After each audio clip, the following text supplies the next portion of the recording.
Part 1, Waking Up to Worship. Chapter 1, My Thirsty Soul. O God, you are my God. Earnestly I seek you. My soul thirsts for you, my body longs for you, in a dry and weary land where there is no water. Psalm 63, verse 1, NIV. The setting was ideal for a 21st century fairy tale. Hidden away from the main road in a quaint Austrian village, the 400-year-old church stood next to a farmhouse with geranium-filled window boxes.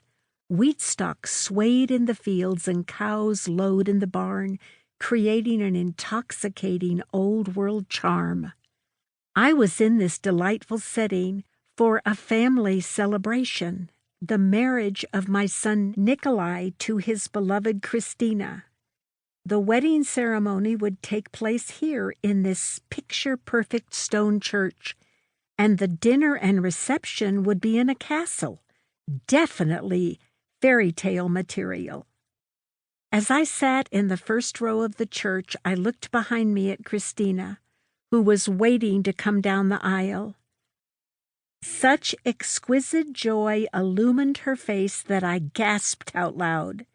Then I gazed at my son, waiting at the front of the sanctuary for his bride.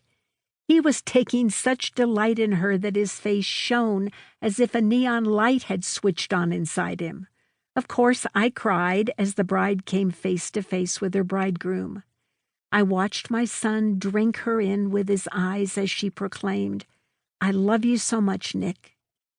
They were oblivious of their audience, oblivious of the flickering candles casting a glow on their faces. Only the two of them existed. Their faces expressed the sentiment of their hearts. We have found what we were looking for. Don't all women hope to feel this same way? Don't our hearts clamor for deep soul satisfaction? For a oneness that quenches our thirst for closeness and satisfies our empty places? I've talked to thousands of women, and no matter what language we speak or what country we call home, most of us yearn for face-to-face intimacy, or as some describe intimacy, into me see. Many women seek to find such intimacy through marriage. I certainly did. I was 21 years old and a new Christian when I married Jody. Having spent my teenage years flitting like a butterfly from one boyfriend to the next, I made a vow to my new Lord that went something like this.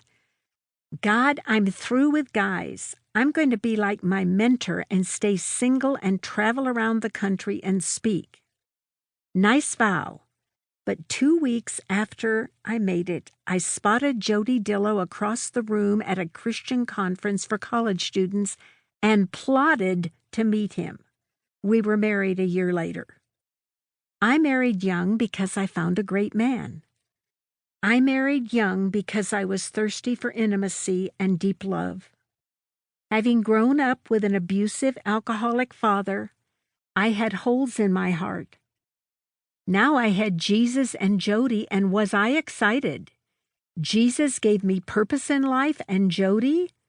Oh, I was excited to be his bride. Visions of deep communication, soul connection, and joyous lovemaking danced in my head. I was going to be the wife of the century.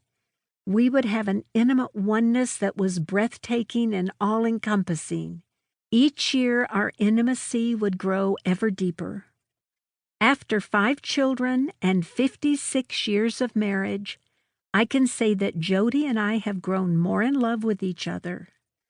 Our intimacy has deepened along with our respect and acceptance of each other. But that doesn't mean that our marriage has been easy. While a few years were almost fairy tale-like, others have been far from a fairy tale.